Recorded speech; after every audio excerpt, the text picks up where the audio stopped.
Dyma'r gêm hanesyddol rhwng tîm Siwmai yn y glas yn erbyn tîm Simai yn y melyn.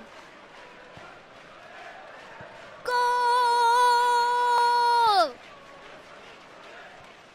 Mae'r gêm yna'n penderfynu os taw Siwmai neu Simai sydd orau. O na! Mae'r pêl wedi diflannu o'r stadiwm!